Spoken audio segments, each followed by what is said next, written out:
saber o que aconteceu comigo nesses períodos precoces. No caso, eu vou trazer a história do meu nascimento.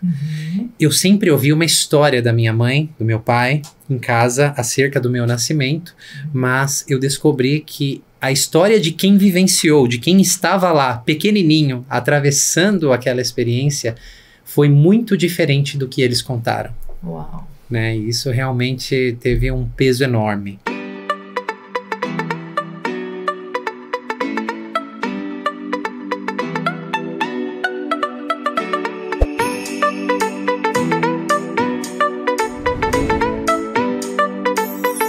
Oi, gente querida! Sejam bem-vindos a mais um episódio do nosso podcast Estrela Guia. Esse espaço que a gente vem com casos que merecem ser compartilhados porque nos inspiram, nos ajudam, nos alimentam a mente, a alma, o coração. Eu sou Isa Minatel, pedagoga, psicopedagoga, escritora, criadora da disciplina do equilíbrio. Nem autoritarismo, nem permissividade. Vamos buscar o equilíbrio? Vamos junto?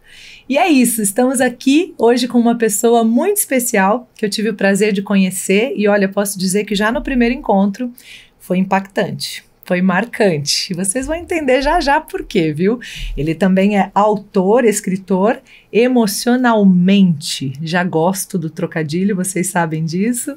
É o querido Manuel Augusto Bissacco.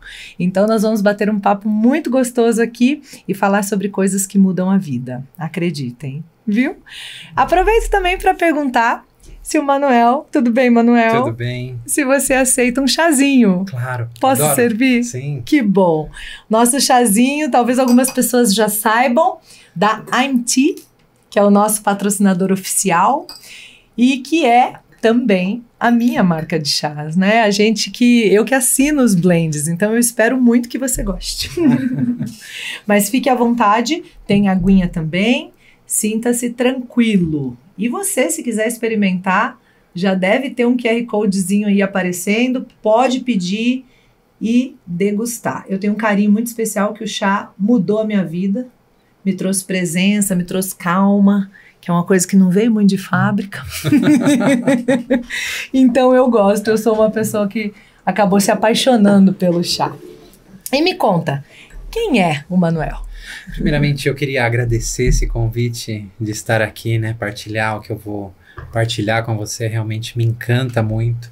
Bom, eu sou psicoterapeuta integrativo há 16 anos e o meu trabalho ele é muito focado num período específico da nossa vida, que é o tempo que a gente estava crescendo na barriga da nossa mãe, o nascimento e logo após.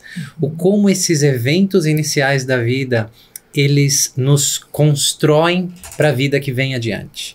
Né? Você fala muito de infância. A infância já sofre a influência desse período. A infância pode amenizar o que aconteceu já nesses períodos iniciais. A infância ela pode reforçar o que aconteceu.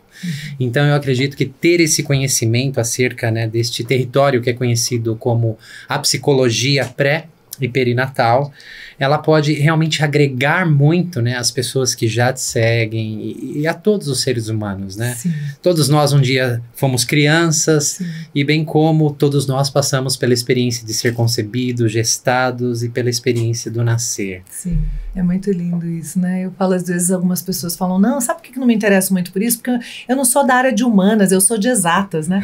Eu falo, olha, você pode ter até escolhido estudar exatas, mas você nasceu humano, você é da área de humanas. Não tem essa opção. Exatamente. Quanto mais você se aprofundar e entender disso, melhor, né? Para você mesmo, para suas relações, né? Com certeza. É muito especial isso, né? É um nível de se conhecer muito profundo, né? Sim. Como nós atuamos na vida e, consequentemente, né? Tendo esses insights, a gente tem a possibilidade de mudar padrões que são disfuncionais, aquelas coisas que nos incomodam, né? Sim. Eu falo que a gente, na verdade, passa a ter escolhas a partir do autoconhecimento, né? Sim. Porque tem muita coisa que a gente acha que está escolhendo, mas a gente está refém. Exatamente. Né? Então é muito legal esse caminho de autoconhecimento, porque a gente começa a ter um pouco mais de escolhas, de possibilidades, de falar, isso foi assim até agora eu entendi por quê, e o que eu vou fazer agora com isso? Né? Então, eu sou muito grata por ter tido a chance de encontrar algum caminho, né, de autoconhecimento. Acho que não existe só um, acho que não acaba, acho que ele é infinito. Infinito. Né? E isso que você traz, e que eu tive a chance de conhecer, né, numa palestra, e me encantei, e por isso te fiz o convite, te agradeço muito de ter aceitado e estar aqui. Mas isso que você traz foi mais um jeito de olhar para mim que eu ainda não tinha tido a chance, né? Então, e já fez diferença com aquele único encontro. Uau!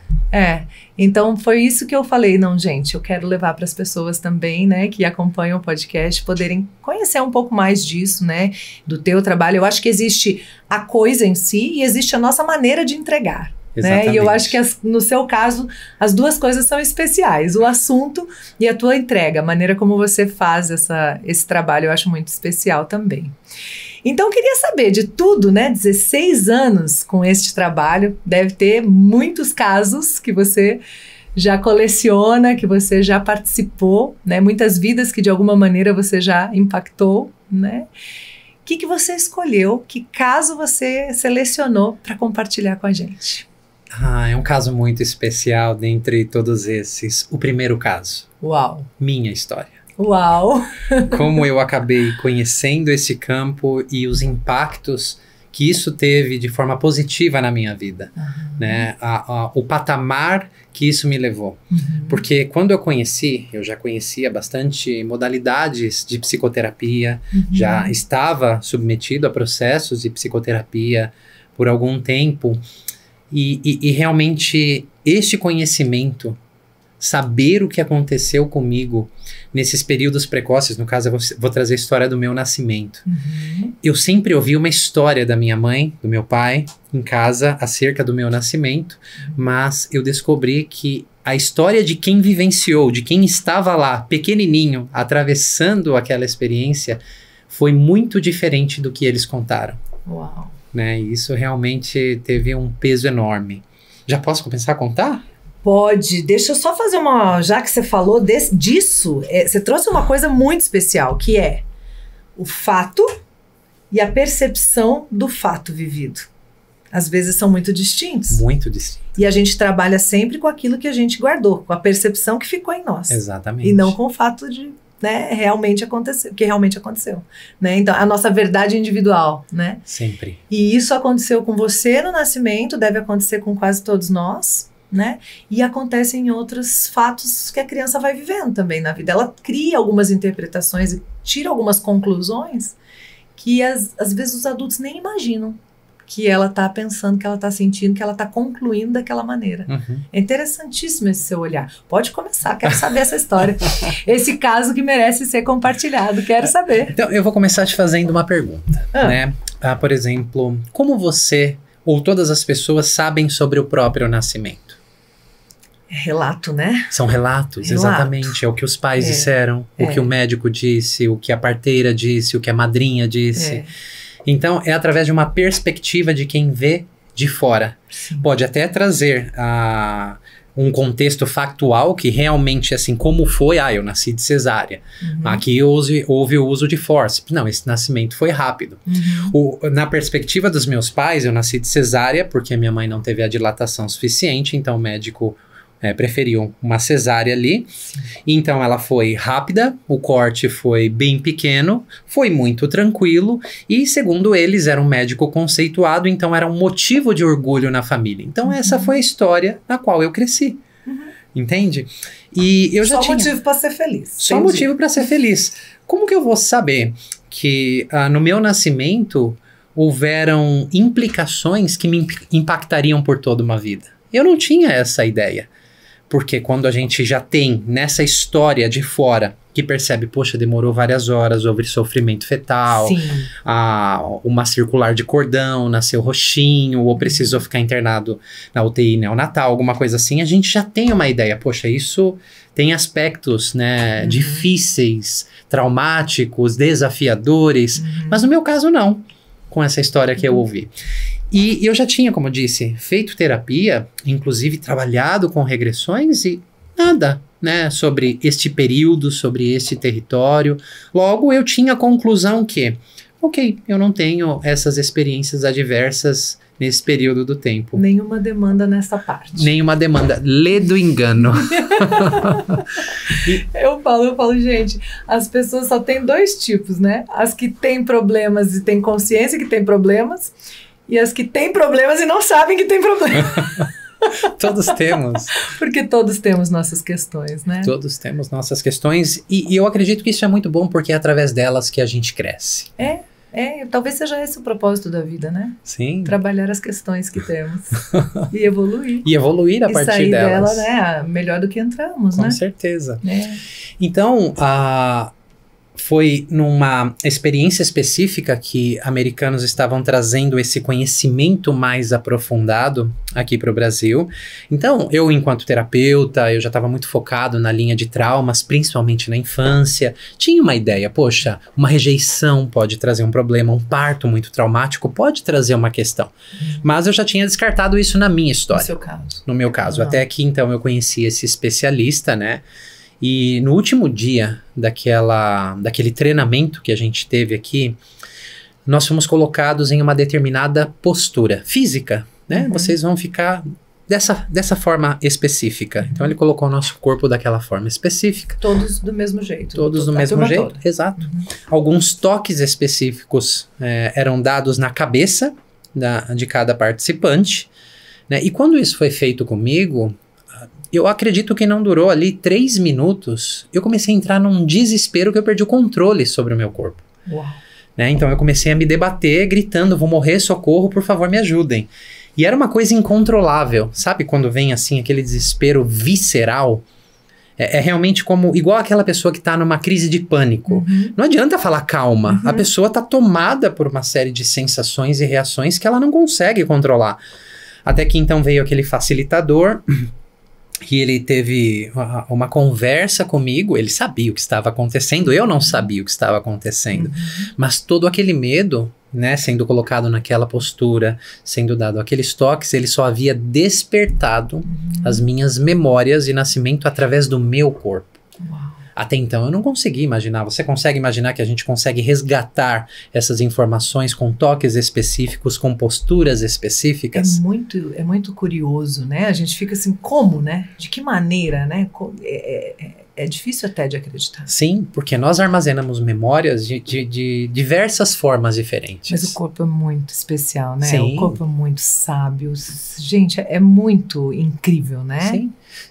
Eu fico assim, imaginando, fico com vontade de me submeter a algo a do esses tipo. processos? Sim. Porque se eu dissesse a você anda de bicicleta? Sim. Ok, pode ser que você esteja um tempo sem andar, ok? Se você aprendeu quando você subir em cima de uma bicicleta, você sabe. Isso se chama memória de procedimento, não é uma memória lembrada com uma narrativa, é uma memória procedural. O corpo, ele aprendeu como fazer aquilo.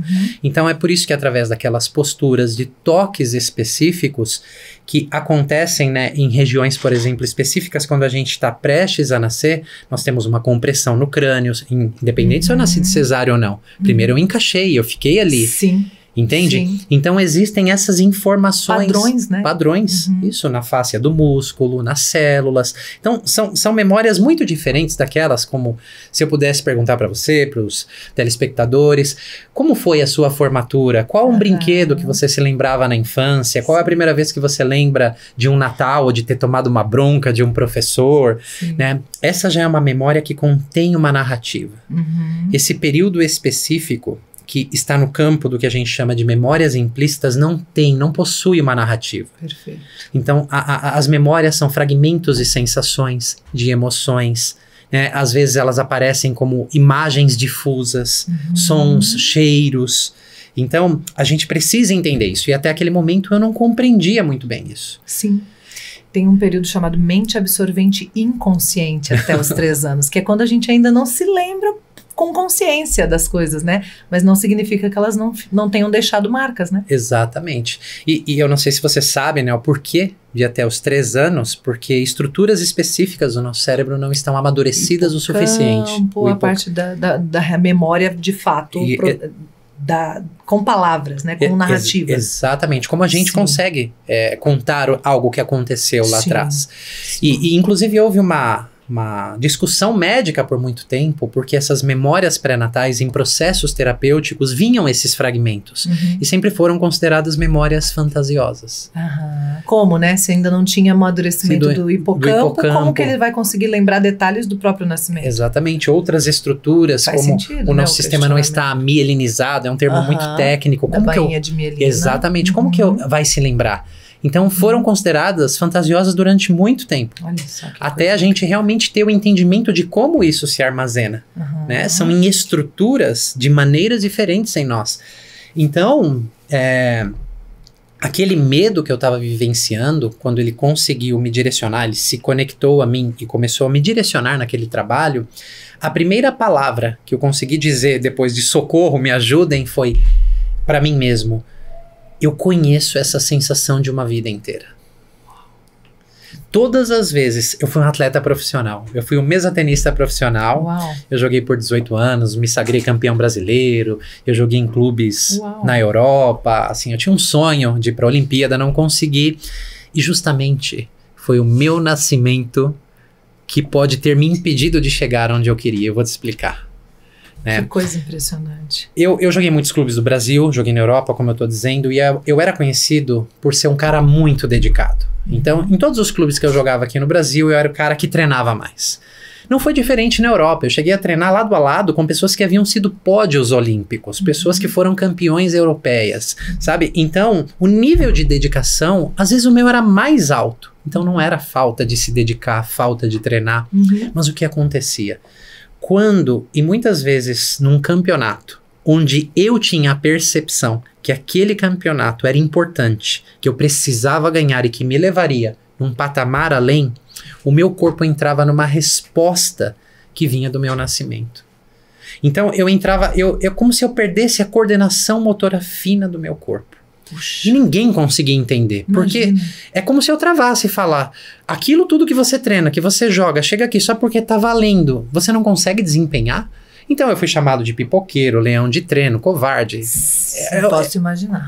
Como as pessoas veem isso. Né? E obviamente que eu me culpava. Meus técnicos não entendiam. Claro. Meu pai não entendia.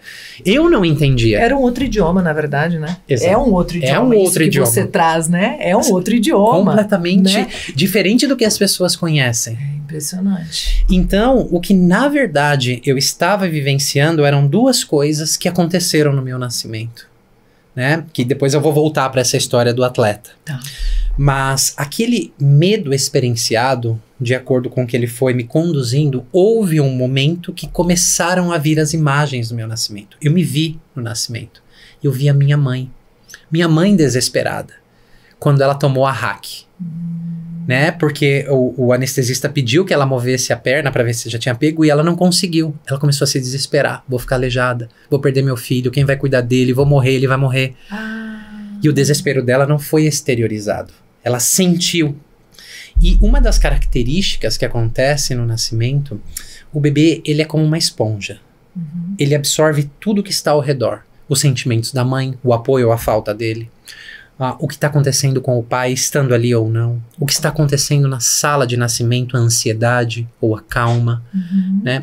Então, muitas dessas coisas são absorvidas pelo bebê. Se houvesse uma frase que um bebê pudesse falar, quem é ele no momento do nascimento é: eu sou o mundo sou eu. Não existe separação das experiências que acontecem e do que ele vivencia. Então, tudo vai ficando acoplado. Absorve tudo. Então, eu comecei a perceber que ali, né, muito emocionado, que aqueles sentimentos eram da minha mãe, mas calma aí, eu nunca ouvi essa história. Mas o meu corpo estava contando a história de quem atravessou aquilo. Eu vi cor do uniforme dos profissionais ali, eu ouvi o barulho do bisturi naquela bandejinha, né? Eu senti cheiro de sangue. Gente, que específico. Exatamente, porque isso são características da memória implícita que quando a gente vai incentivando elas de maneira correta, não é que a gente vai criando uma narrativa, mas nós vamos trazendo as informações do que aconteceu que estão registradas em nós. E que agora, com o repertório de adultos, você já consegue dar nomes. Exatamente, né? Que talvez em toda a sua vida isso esteve ali, mas, né, por muito tempo talvez você não soubesse o nome do bisturi. Exato. Mas agora, como adulto, você consegue conectar com aquilo e fala, isso é o bisturi, isso é o cheiro do sangue. Você já tem referências, agora você sabe dar nomes, né? Sim, exatamente. E um acontecimento específico, conhecido como choque de anestesia. Porque a anestesia que a mãe toma, embora a peridural seja menos danosa, ela atravessa a corrente sanguínea e chega no bebê. Então, aquilo também acometeu parte dos meus movimentos, parte da minha potência, depois a gente pode falar acerca disso sobre o nascimento. E era exatamente isso que era revivenciado cada vez que eu ia... Nos momentos de alguma transição. Transição. Porque o nascimento é isso. É uma transição de um lugar para o outro. Sim. Você sai de um patamar, vai para o outro. Então, qualquer coisa que a gente chama de ativação simbólica, no meu caso, as finais de um campeonato ser importante, os jogos que eu interpretava como importante, eles traziam esse aspecto desta transição. Poxa, se eu ganhar esse campeonato, eu vou assinar aquele contrato com aquele patrocinador. Sim. Se eu ganhar esse campeonato, eu vou para aquela seletiva que vai me levar no meu sonho. Uhum. Se eu ganhar esse campeonato, eu vou para a seleção paulista, para a seleção brasileira. Então, eram coisas assim, né, que foi se acumulando e, óbvio, a gente vai criando mais crenças, era um peso que eu colocava em cima de mim. Eu devo ser uma porcaria. Eu não devo valer nada, eu não devo ter realmente talento. E eu tentava compensar isso treinando mais. Que era mais um peso que eu colocava. Vicioso, na verdade. Um labirinto sem saída. Sim. Né? E aí começou a ficar claro quando eu falei, eu conheço essa sensação e eu experimentei ela, se não milhares de vezes ao longo da minha vida. E esta transição, por exemplo, né, do nascimento, sempre em momentos de transição, os nossos padrões de nascimento, eles vão estar presentes ali na vida de uma pessoa. E pode ser um casamento, pode ser um divórcio, pode ser a mudança de um emprego, pode ser a promoção dentro de uma empresa, pode ser uma mudança de cidade, pode ser ter um filho. Tudo que leva, né, a este senso de uma transição, de um passo além na vida, de algo vai mudar. Entende? Então, os nossos padrões de nascimento, eles costumam se apresentar nesses momentos e a gente nem tem ideia. Imagina, né? Quem é que pensa nisso, Manuel? A gente vive sem nem se dar conta, sem nunca imaginar, sem nunca... É muito interessante. A gente não tem ideia do tanto de coisa que está agindo, né? Na nossa existência. Exatamente. Ficaria, acho que, mais fácil da gente imaginar isso, Isa. Porque todos nós viemos da experiência do encontro de um espermatozoide com um óvulo. Sim. Né? A menor célula do corpo humano com uma das maiores. E a partir dali, da fecundação e da divisão celular, até trilhões de células, um corpo formado no nascimento, em apenas 9 meses. Em nenhum outro momento da vida a gente vai se desenvolver tão rápido e vai se desenvolver tanto. E é um período muito sensível, onde todos os acontecimentos, não só o que a mãe sente, porque o que a mãe sente é transmitido via a corrente sanguínea, sim, os hormônios. Sim. Né? E a gente tem pesquisas hoje de mães ansiosas, de mães depressivas, o quanto, inclusive, altera estruturas cerebrais. Então, eu costumo dizer que o útero é a nossa primeira sala de aula sobre a vida, né? E a gente pode usar essa analogia. Quando eu vou para essa sala de aula, o meu professor, ele é tranquilo, ele é pacífico, ele é calmo, ou ele é agitado, ou ele é estressado, ou ele é deprimido. O ambiente é calmo, é silencioso, eu tenho a oportunidade de aprender, ou é tudo um caos, vivido como se fosse um caos? Pode ser até perigoso, é perigoso. Então tudo isso vai moldando as nossas bases emocionais, sim, que vão se transformar nas nossas bases comportamentais, né, psíquicas, psicoespirituais. Então, realmente a mãe natureza agindo. Olha, isso aqui é uma preparação para o que te espera lá fora. Né? Mas muitas vezes só acontece ali naquele período. Sim. Ok? É como uma casa, ela tem as suas fundações, ela tem a sua estrutura. É a parte mais importante. Né? Então, a infância é um período extremamente importante. Só que já sofre influência disso. Sim. Já sofre essa influência. Então, conforme for a minha infância, principalmente até os 3 anos, pode amenizar muitas das coisas que aconteceram ou podem reforçar. Né? E muitas vezes os pais não tem a noção do que um bebê está comunicando. Às vezes é algo que ele passou na gestação, é algo que ele passou no nascimento. Hoje existem trabalhos feitos com bebês recém-nascidos, né? O quanto antes a gente começar, melhor. A criança, ela demonstra através de suas brincadeiras muito da sua experiência de nascimento. Muitas tentam completar o que ficou incompleto, corrigir algo, né? Começa a observar crianças brincando com túneis. Elas estão falando sobre o nascimento, elas estão querendo contar alguma história. A gente tem vários vídeos. E nada é acaso, Não né? é. Elas adoram aqueles túneis, né? De passar de um lado para o outro e tal. Elas estão recapitulando, não é acaso, né? recapitulando o nascimento. Que coisa incrível. Tem um instituto nos Estados Unidos, na verdade uma clínica, chama BEBA. Agora eu esqueci exatamente o que a sigla significa. Mas ela foi fundada por precursores do campo da psicologia pré-perinatal no trabalho apoio a famílias, bebês e crianças.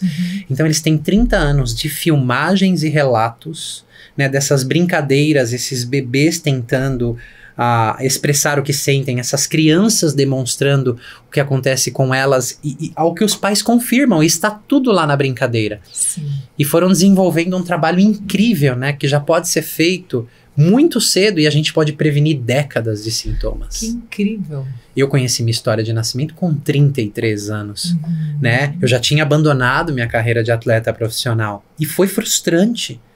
Porque eu me culpava muito. Falo, o que eu fiz? Onde eu errei? O que faltou? Sim. Não foi tranquilo. Mas depois de ter essa informação, algo ficou muito mais leve dentro de mim. Poxa, não fui eu. Foi uma experiência que eu passei. Que a propósito, como a gente estava falando antes aqui, né? Sim. Talvez eu deveria ter passado por ela. Né? Chegou o meu momento de descobrir. Porque também essa experiência de ser atleta, de perder, me tornou uma pessoa mais ávida pelos meus objetivos. Eu aprendi a correr atrás. E sabe que quando você diz isso, né, eu fico pensando, se não tivesse sido dessa forma, talvez nós não tivéssemos também o terapeuta. Com certeza. Não é? Com certeza. Então, de alguma maneira, por alguma razão, precisava ser assim para que nós tivéssemos o terapeuta também, além do atleta, né? Então, são processos que vão startando em nós, né, a continuidade da nossa história. E você sabe que é interessante você estar falando sobre isso, especificamente da tua história de atleta, porque o meu filho joga basquete. E ele vai fazer 13 anos no mês que vem, né? E ele está num momento repensando um pouco se é isso, se não é isso, por uma série de acontecimentos, né? E hoje eu falei para ele, filho, como você está? Porque claramente a saúde vai mostrando algumas coisas também, sabe? Eu tenho muita crença de que o corpo fala. Então que as doenças são mensagens e que quando a gente entende as mensagens, elas se vão. Muitas vezes até sem uso de remédio, em vários casos. Então eu estava nesse processo com ele, né? O que será que essa tosse tão forte, tão recorrente, já há tanto tempo, tem vários dias que não vai... O que será que ela pode estar querendo dizer, né? O que seria se você perguntasse agora para o seu corpo, né? E aí ele vai dar um mergulho interno, volta, ele falou, tá falando para eu relaxar. Eu acho que eu tô muito tenso. Né? E aí a gente foi, avançou, busquei alguns significados, né? E ele falou, mãe, é impressionante, isso que você falou aí de pulmão tem tudo a ver com o que eu tô vivendo. E aí ele trouxe uma coisa que foi muito especial, ele falou assim, mas sabe que pensar em trocar de esporte me dá uma sensação muito triste, porque parece que eu vou jogar fora tudo que eu fiz até aqui. E aí eu falei para ele, todo o preparo que você adquiriu nesses anos, né, de basquete, físico, mental, emocional, só servem para o basquete? Não. Porque muitas vezes a gente trocar alguma coisa na vida é continuar. Não é acabar, não é frustrar necessariamente. Claro, é uma despedida, né? Foi para outra coisa. Mas, assim como eu vejo a tua história, de alguma maneira, uma continuidade. Sim. Porque imagina você trazer tudo isso sem a tua história como base. Certamente você poderia fazer, né? Fazer um trabalho e seguir. Mas é tão impactante quando você traz essa história tua. Então eu penso que por alguma razão, o propósito era esse. Sim. Era para ser exatamente como foi, né? Embora talvez tenha alguma dor, né?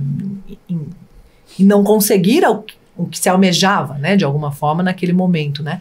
Mas dá muito significado e muito sentido até para essa dor quando você hoje faz o que faz, né? Com certeza, É né? muito incrível. E a vida nos traz dor. E existem dores que nos fazem crescer. Dores do crescimento Sim. fazem parte da vida, Sim. né? Mas eu fui procurar terapia justamente por problemas no final da minha carreira, porque chegou num nível que eu estava em depressão, estava jogando na Europa, eu tinha sido o melhor atleta de toda a liga, tinha saído invicto, só que terminava um jogo, eu ligava para os meus pais no Brasil chorando. Eu não tinha mais prazer de jogar. Eu estava ganhando por raiva de um gerente que a gente tinha, né, o diretor do nosso clube, porque ele pressionava demais. Então, se você me perguntasse na época e falasse sobre terapia, eu falei, isso é pra louco, isso é pra fraco, isso é pra quem não tem força de vontade e não sabe o que quer na vida. Olha como a vida nos conduz, olha o lugar, a poltrona que eu estou sentado hoje. Olha que interessante. Né?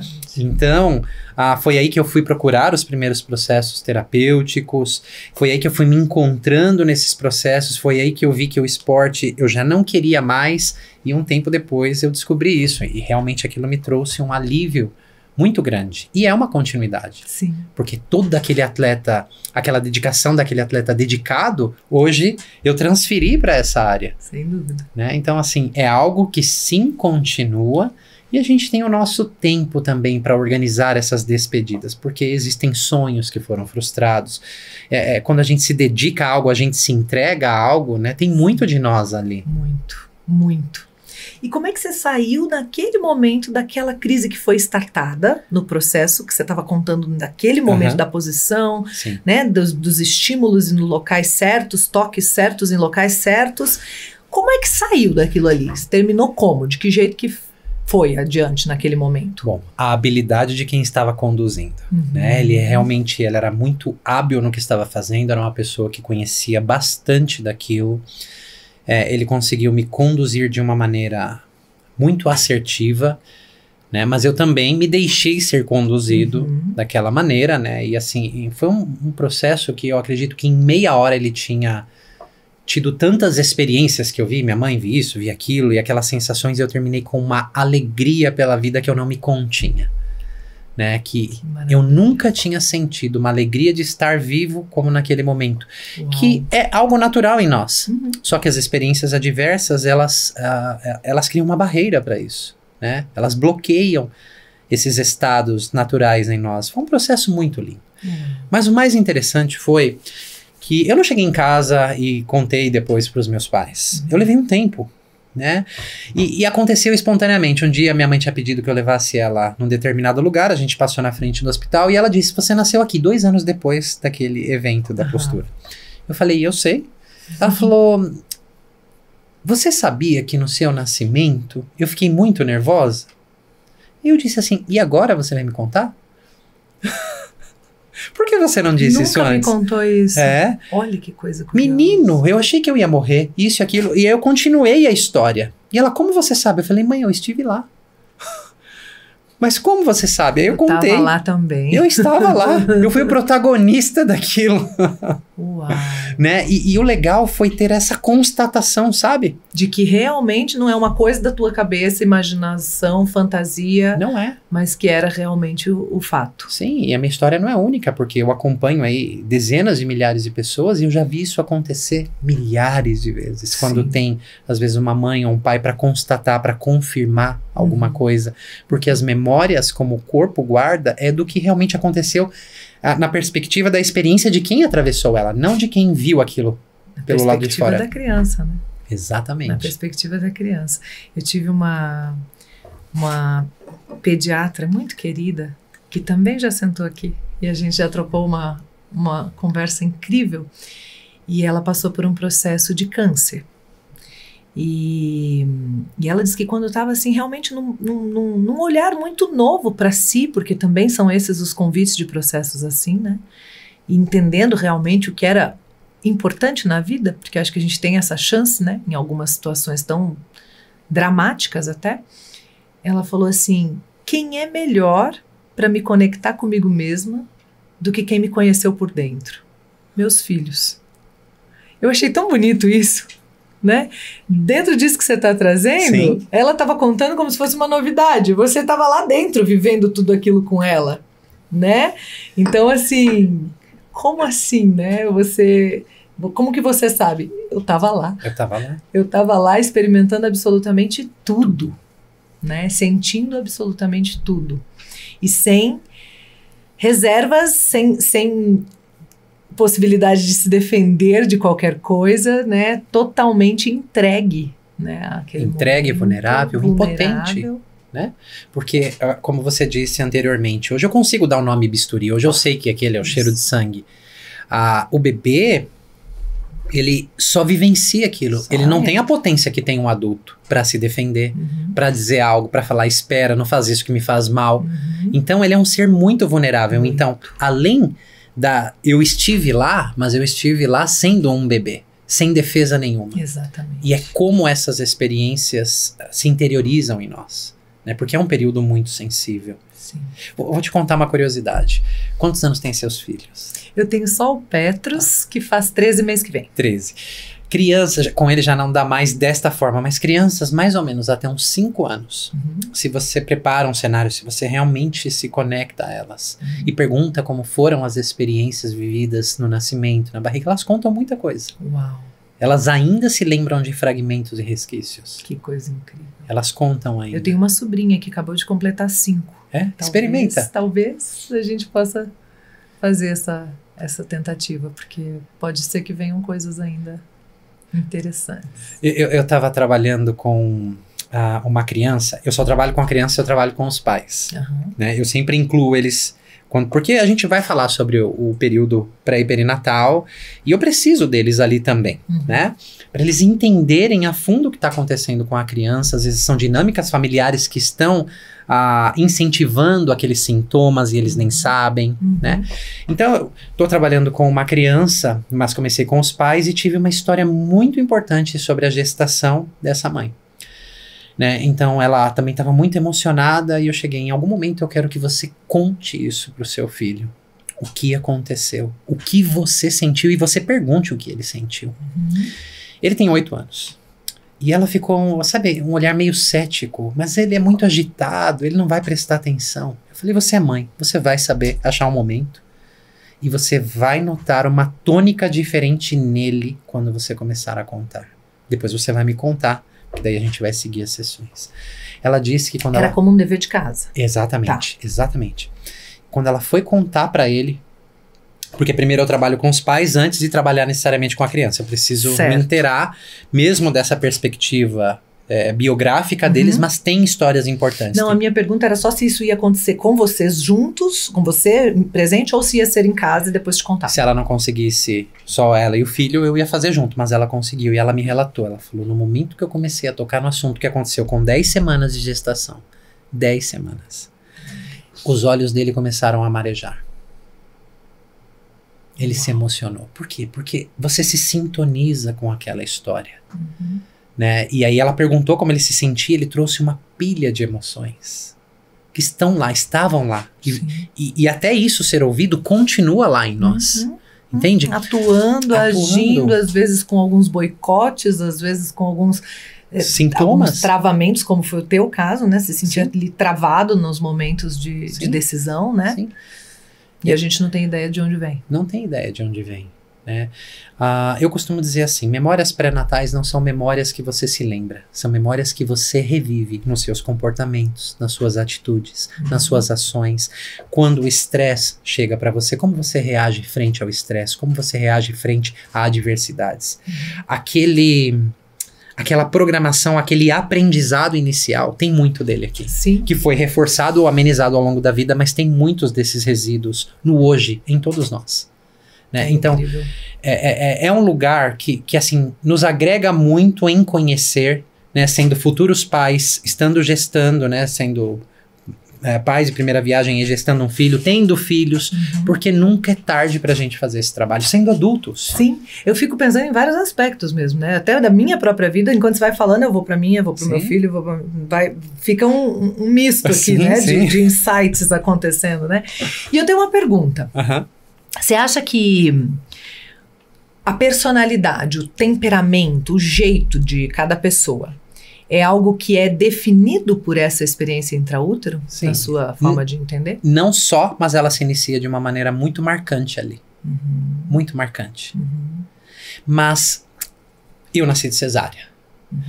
Talvez outras pessoas nasceram de cesárea. Talvez não, muitas outras pessoas. Não necessariamente o que aconteceu comigo vai acontecer com elas. Pode acontecer de uma outra forma. Sim. Né? Então, a gente poderia falar de cesárea em termos gerais, o que pode acometer a maior parte das pessoas, mas nós vamos interiorizar as nossas peculiaridades. Né? Então, eu queria te contar um caso, uma história. Ela é meio triste, mas ela é muito elucidativa. Então, eu, em certo momento, trabalhei com um par de gêmeos idênticos. Então, eram 2 meninos, né, de 14 para 15 anos. Eles vieram porque eles estiveram envolvidos em um acidente trágico de carro onde a mãe veio a falecer. Puxa. O pai ficou só ferido, a mãe chegou a falecer e eles só escoriações. Eles foram gestados no mesmo momento, no mesmo útero, na mesma mãe, na mesma alimentação, mas o trabalho com um foi completamente diferente do trabalho com o outro. Que coisa incrível. Completamente diferente. Então, quando a gente, com aquele que patinou mais, vou chamar assim, a gente foi rastreando algumas coisas e chegamos até o período pré-natal, a posição que estavam dentro do útero, quem foi fecundado primeiro, a forma de nascer, como um percebeu uma situação, como o outro percebeu. É muito individual. Sim. Embora estando no mesmo lugar, entende? Sim. E sim, muito do que a gente vivencia, a gente vai ter tendências na nossa personalidade. Tem coisas muito marcantes ali que se influenciam. Eu falo, gente, é humanas, não é exatas.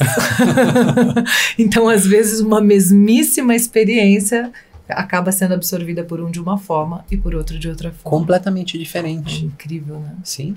É impressionante. Eu acho até que talvez a química cerebral, né, os nossos neurotransmissores, né, devem ser impactados por tudo isso. Né? Sim. Estruturas cerebrais podem aumentar de tamanho, diminuir de tamanho, mudar em sua estrutura, dependendo do que a gente vivencia nesse período, porque a gente é muito frágil. Sim. A gente não tem defesa nenhuma.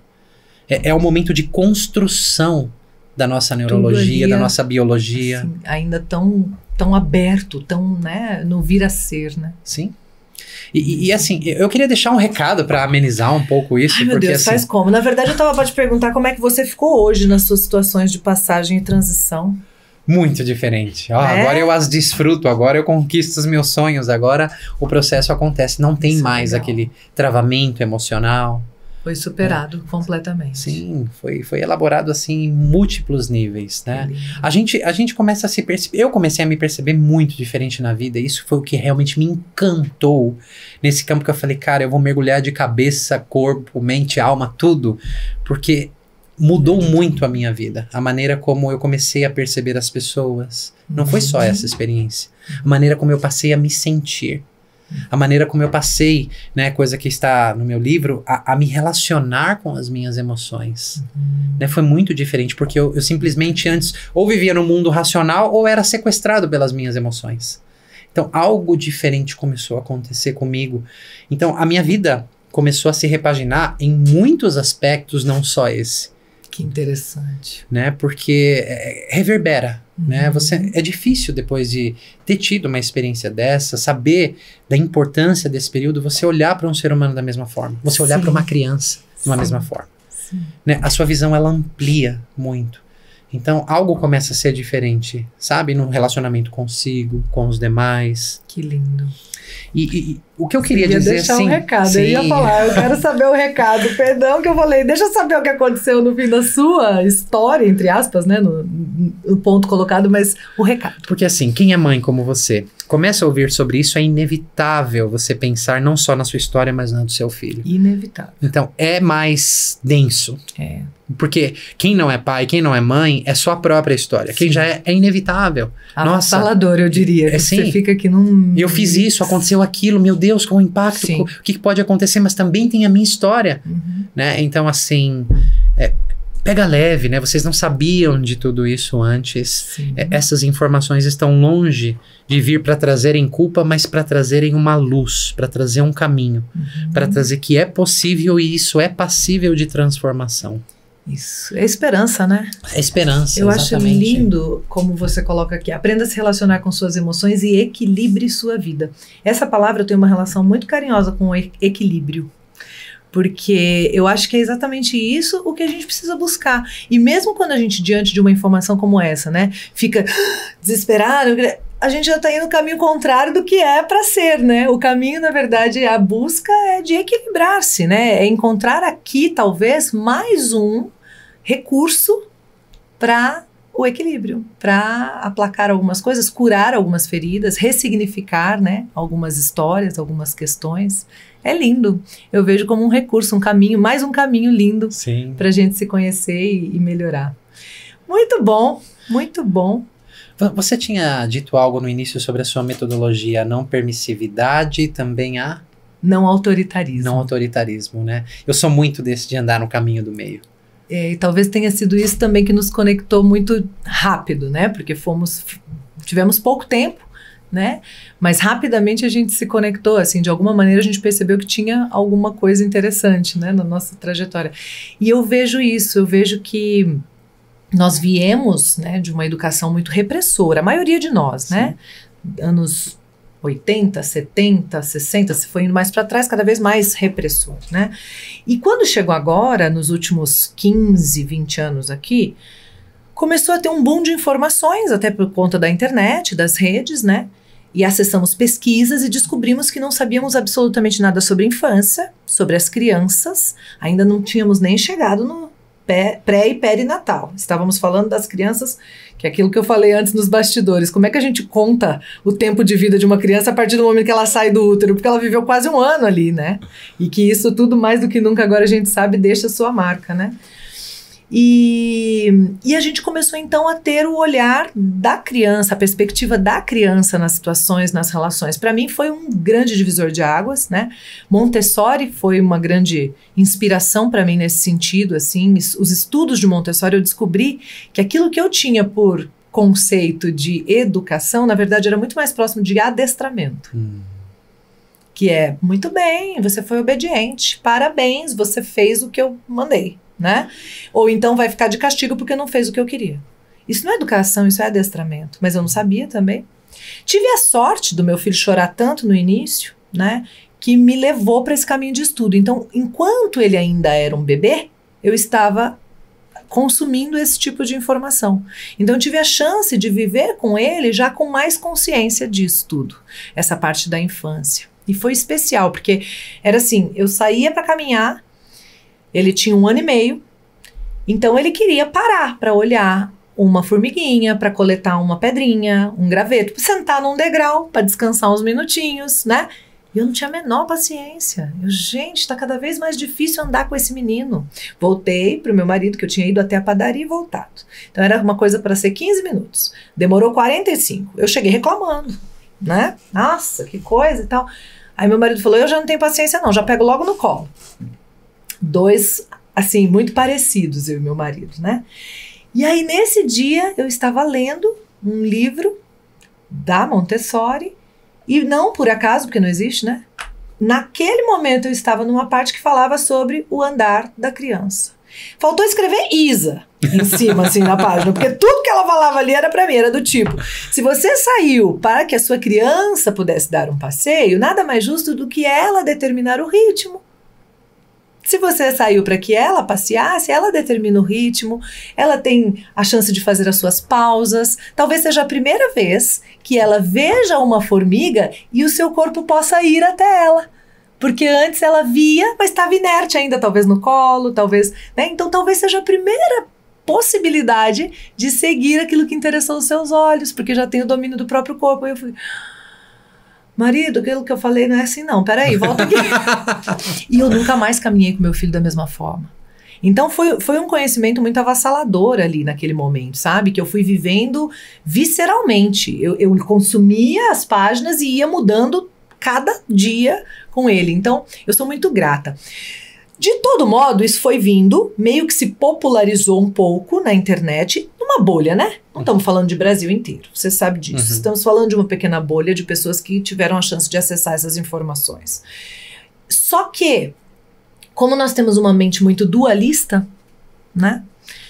Se não queremos o autoritarismo, que é contra a criança, acabamos caindo na permissividade, que aí é contra o adulto. E aí eu tava tão feliz que a gente tinha encontrado isso aqui, aí eu fui vendo a gente ir pra lá e eu falei, não. Então me deu realmente uma tristeza muito grande, sabe? De ver o movimento acabar indo pro extremo oposto. E o pior, aquelas pessoas que não enxergaram que isso tudo aconteceu, que ainda estão alheias a tudo isso, estão olhando isso aqui agora e achando que é a proposta da disciplina positiva, ou de Montessori, ou de... E estão falando, Deus me livre. Não quer. Então a gente está repelindo, inclusive, quem não entendeu o processo ainda, sabe? Então a disciplina do equilíbrio é uma resposta a esse movimento. A falar, gente, não é nem autoritarismo, nem permissividade. É o equilíbrio, sabe? É olhar para cada um e entender. Eu faço a metáfora do semáforo. Eu digo que o autoritarismo é sempre vermelho. Para. Não pode. Vai mexer, vai bagunçar, vai sujar, vai cair, vai estragar. A permissividade sempre verde. Vai, meu filho, é criança. A criança tá igual Tasmania aqui, destruindo tudo. É criança. Né? E a disciplina do equilíbrio é o sinal amarelo. Né? É o único que faz a gente pensar.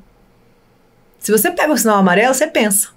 Qual o tamanho do cruzamento? Que velocidade está o carro de trás? Não é? Dá tempo? Quem está vindo dos lados? Né? Se eu parar, ele consegue parar? Então, é o que te faz pensar, é o que te faz olhar, é o que te faz analisar as situações, né? Porque nem sempre é a mesma resposta. Você está na mesma situação, mas, vou dar um exemplo bobo. Uma criança está chutando a poltrona da frente do avião. Pode ou não pode? Senso comum, não pode, né? A criança tem 2 anos, ela está viajando há 8 horas, não tem ninguém na frente, e ela está chutando fraquinho. Talvez pode. Sabe assim? Talvez você não vai mexer com isso agora. Então, tudo depende. Sim, exatamente. Eu preciso analisar, né? A nota 6 é boa ou ruim? Não sei. Tava só tirando 4, hoje tirou 6? Que bom. Não é? Pode bater no amiguinho? Não. Tá apanhando desse amiguinho há 1 semana. Pode. Demorou. Sim. Entende? Tudo depende de um contexto, né? Então eu preciso pensar. Quando eu tô numa ponta, eu não penso. Ou eu falo não pra tudo, porque tem que ter frustração sim, que tem que aprender que a vida não é fácil, o mundo é cruel, se não apanhar em casa, vai apanhar na rua, aqueles discursos que a gente ouve, né? Ou então eu defendo a criança do mundo cruel. Aqui eu defendo o mundo da criança, que vai estragar, quebrar. Lá eu defendo a criança do mundo cruel e protejo absolutamente a criança. Aqui não, o que eu penso, calma. Vamos entender? Vamos olhar? Vamos... Então, essa busca do equilíbrio na relação com a criança, né? No apresentar o mundo para essa criança que chegou. A gente é anfitrião, Sim. né? Como é que ela vai ter ideia de mundo? Eu lembro uma vez de um caso que eu estava atendendo que o pai falou, mas o mundo não é bom assim, não. O mundo não é tudo do jeito que a gente quer. Eu falei, que mundo? O mundo de quem especificamente? Ele me olhou assim, como quem diz, existe outro mundo, né? Não, porque o meu mundo, ele tem alguns desafios, sim, não tenha dúvida. Tem maldade, né? Mas as portas se abrem também. Eu tenho muita gente boa no meu mundo. Ele ficou olhando, eu falei, você tem que parar para pensar que agora existe um outro mundo sendo construído, que é o mundo do seu filho. E ele pode ser durão como o seu, ou ele pode ter uma coisa mais assim, de portas que se abrem como o meu. Porque são crenças, amigo. Foi tão bonito, sabe? Tão bonito que eu percebi que ele ficou processando aquilo, sabe? Porque ele não tinha nem consciência de que ele havia construído o próprio mundo. Quiçá que estava ajudando a construir o mundo do filho. Né? E agora você pode escolher. Como é que você quer que o seu mundo continue, que o mundo do seu filho seja, né? Então é lindo. Por isso que eu falei daquela história de quando a gente abre um portal de autoconhecimento, a gente começa a ter mais escolhas. Sim. Era nisso que eu estava me referindo, sabe? E eu acho que o que você traz é incrível. Bom, você começou me fazendo a pergunta antes de trocar de lugar. Vamos pro troca-troca, então? Vamos. Então vem pra cá. Bom, já que eu tô do lado de cá, e a gente estava falando da minha história, do meu nascimento, como é que foi o seu nascimento? Uau! Uau!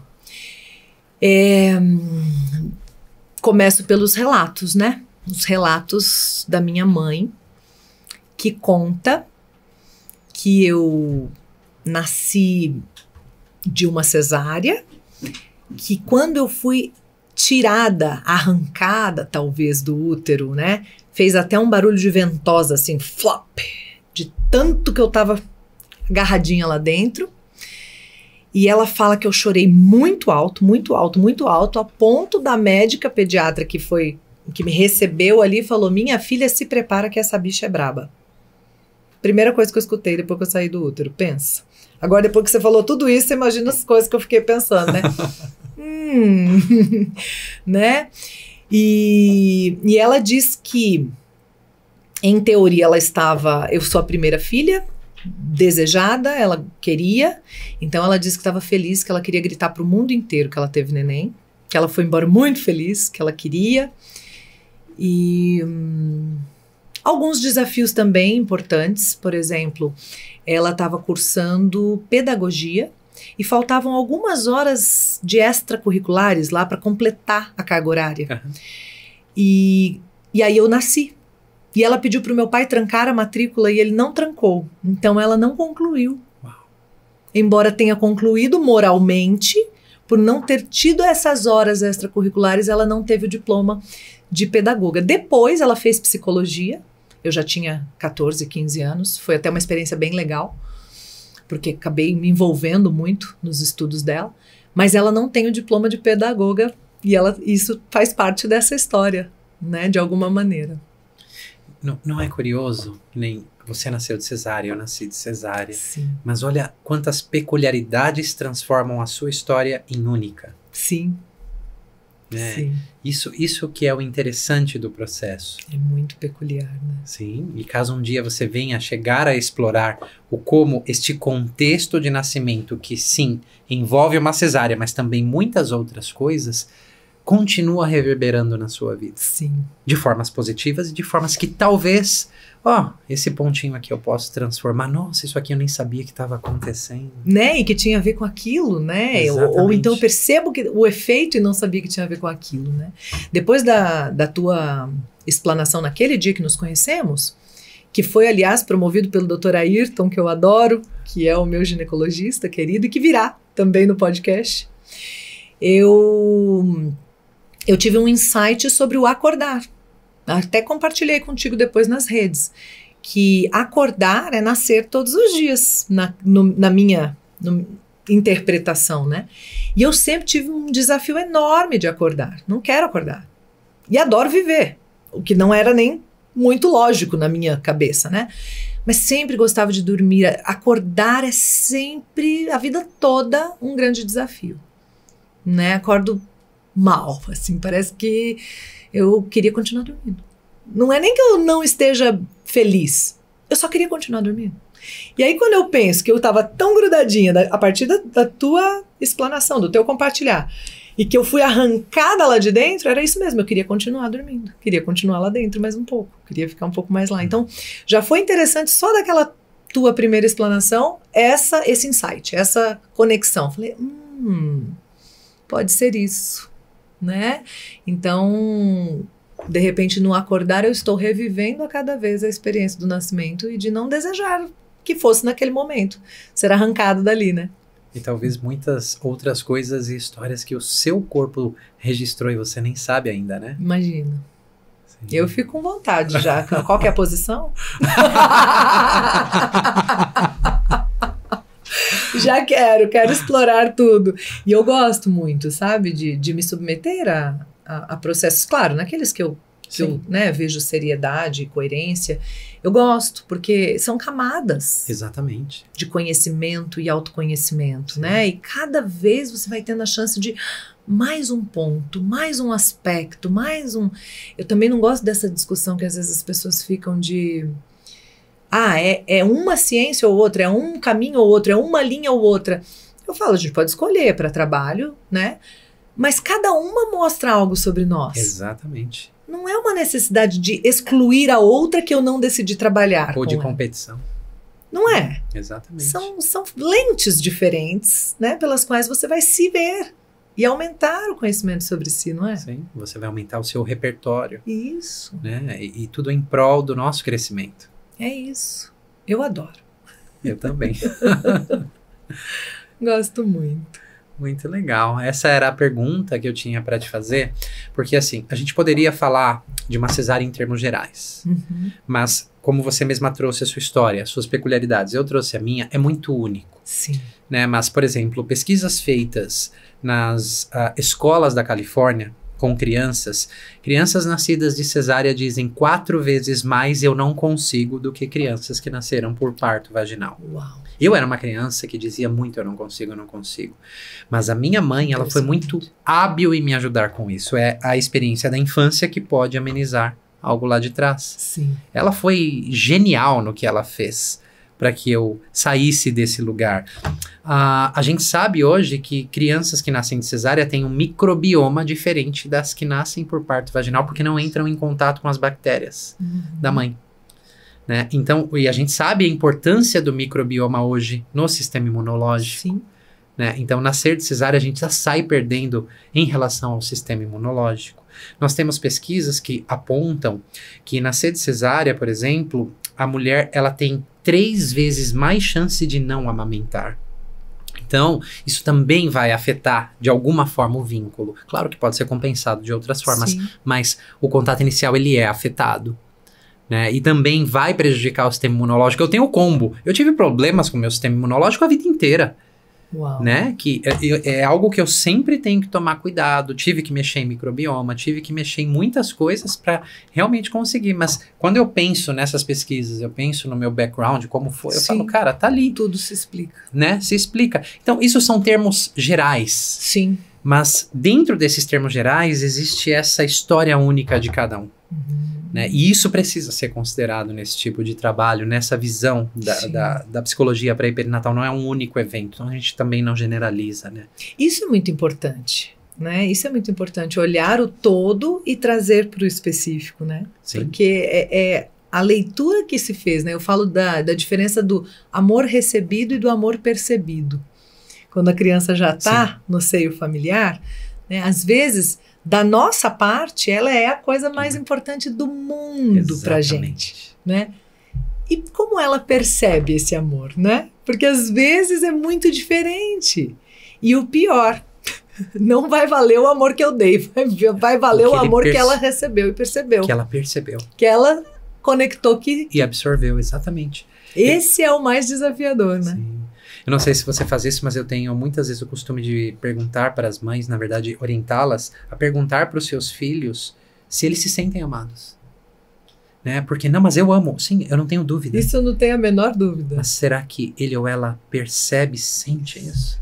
São coisas muitas vezes distintas. Muito distintas. Né? Muito distintas. Eu tive uma experiência dessa com meu filho, quando ele entrou no carro, eu estava indo levá-lo para a escola, e eu falei, filho, eu te amo. Aí ele, eu também te amo muito, mamãe. Aí eu falei, nossa, muito, né? Que delícia, esperava só um, também te amo, né? E por que você me ama muito? Isso recente, 12 anos, começo dos 12 anos. Eu falei, por que você me ama muito? Ele falou, porque você cuida de mim, porque você me ajuda e porque você concorda comigo. Cuida de mim e me ajuda, padrão. Porque você concorda comigo foi muito impactante. E aí eu falei, você me ama muito porque eu cuido, ajudo e concordo com você? Ele falou, isso é muito legal. E aí eu fiquei pensando, Manuel, em toda a minha trajetória para conseguir concordar com ele. Porque eu precisei aprender me comunicar, né? Embora seja desde muito criança uma comunicadora nata, né? Mas nas relações íntimas eu era muito do confronto. Também foi a minha referência de casa, né? Tive um lar bastante conturbado de pai e mãe. Eles tiveram muitos desafios, né?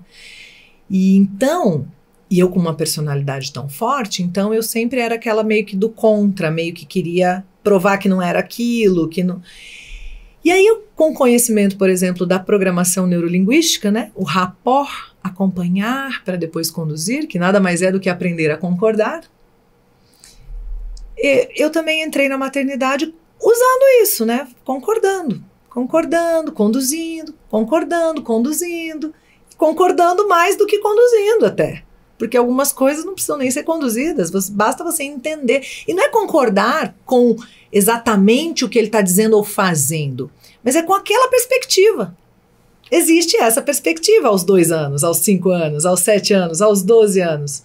Eu concordo com ela. Eu consigo concordar com isso aos 12 anos, né?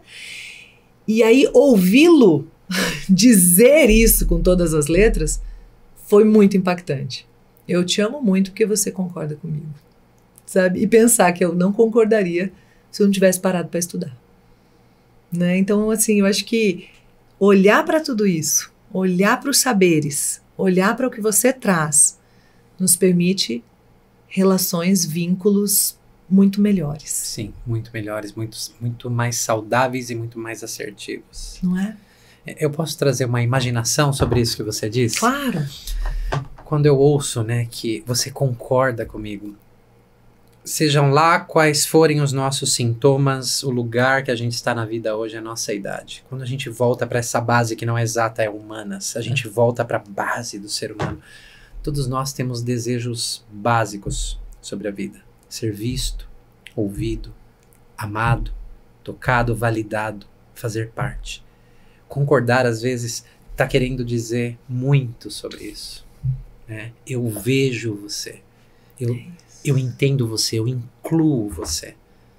Né? Então, isso realmente é o que cria conexões, é o que nos faz crescer, é o que nos apoia para a vida. É muito lindo, né? É muito lindo, é você trazer e falar, cara, é isso mesmo. Sim. Você é validado. Validado. No seu jeito. Exatamente. Na sua maneira de ser. Como você é. Pessoa. Né? É lindo. Que é muito legal. mais profundo, né, do que a gente pensa. Sim. É lindo. Tá bom, pode voltar para o seu lugar que eu tô com medo de ficar aqui. Antes da gente concluir, eu queria dizer que esse chá estava maravilhoso. Ah, que bom! Você vai me passar o QR Code porque eu vou comprar o meu. Que bom, querido, que bom, que bom. Fico muito feliz, fico muito feliz. Eu tenho um carinho muito grande pelo chá. Eu comecei a tomar chá pelo corpo físico, porque eu tinha um pouco de retenção hídrica, então bebia bastante líquido e acabava não eliminando na mesma proporção. Então foi por essa razão que eu comecei há uns quase 10 anos, descobri o chá. Mas depois ele foi me trazendo outros benefícios que eu nem imaginava. Por exemplo, eu era um pouco chocolatra, gostava do chocolate.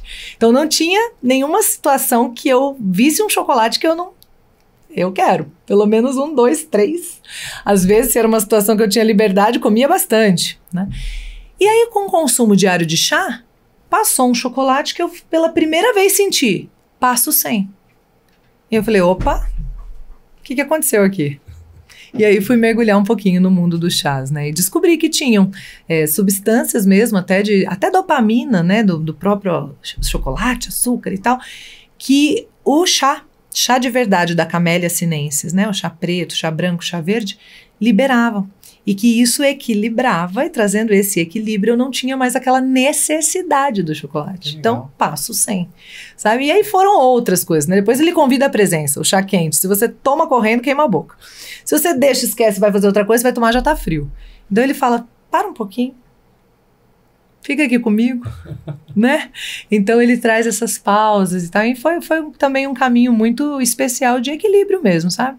Às vezes a criança tira a gente do sério dentro do nosso contexto, né, de mãe, toma um chá, depois você responde, sabe? Esse tempo que você para ali, ó, muda tudo, né? Porque diz que o que a gente faz nos primeiros 30 segundos podem ser as piores respostas. Se a gente esperar 30 segundos, a gente já tem tempo de ativar, né, o sistema pensante, que nos 30 segundos a gente está muito no reflexo, né?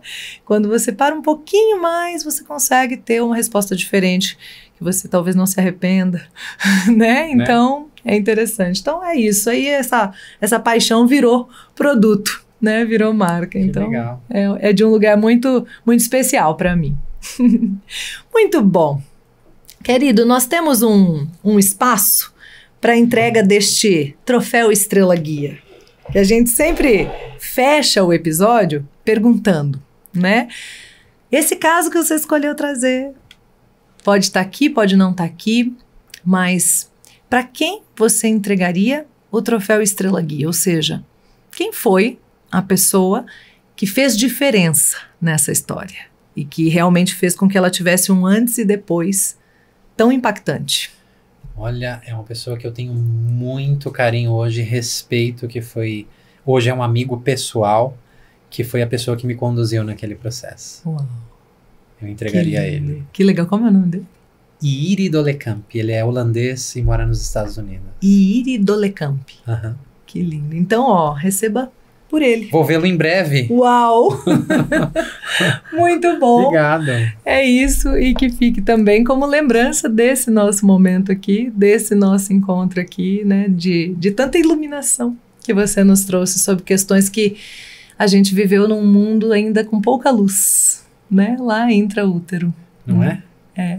E a gente está trazendo um pouquinho de luz para esse lugar. Para esse lugar. Muito obrigada. E eu agradeço mais uma vez o convite, assim, a gente poder divulgar, difundir essas informações tão válidas das pessoas para ampliar esse repertório, né? Com certeza amplia o que você faz, agrega, né? Me deixa muito feliz. Não, conecta de uma maneira, assim, muito especial, muito especial. Eu fico, assim, com vontade de que, da mesma forma, quando eu descobri algumas coisas sobre a infância, né, comportamentos e tal, eu fiquei com vontade de contar para todo mundo, isso também me dá essa sensação. Eu falo, gente, todo mundo tinha que saber isso. Eu falo, a gente tira habilitação para dirigir veículos e não tira habilitação para dirigir vidas, porque pai e mãe dirigem vida. Não é verdade? Sabe? Então, isso aí devia fazer parte da habilitação, né, pra gente saber como é que faz, como é que conduz. E se eu já não fiz, como é que eu reparo, né? É muito especial, é muito lindo. Muito obrigada. Eu que agradeço. Muito feliz. Gente querida, espero que tenha chegado aí esse nosso carinho, essa coisa tão boa dessa troca. Espero que vocês tenham também aprendido, crescido, se conhecido um pouquinho mais. E fiquem à vontade para explorar mais a fundo. Deixem as suas perguntas também aqui, deixe o seu like, encaminha para outras pessoas se essa mensagem te tocou de alguma maneira, e assim a gente vai iluminando, né, a vida de outras pessoas com conhecimentos que mudam a vida. Afinal de contas, esse espaço é para casos que merecem ser compartilhados. Então, gratidão sem limites por nos acompanhar, que Deus te abençoe e até a próxima.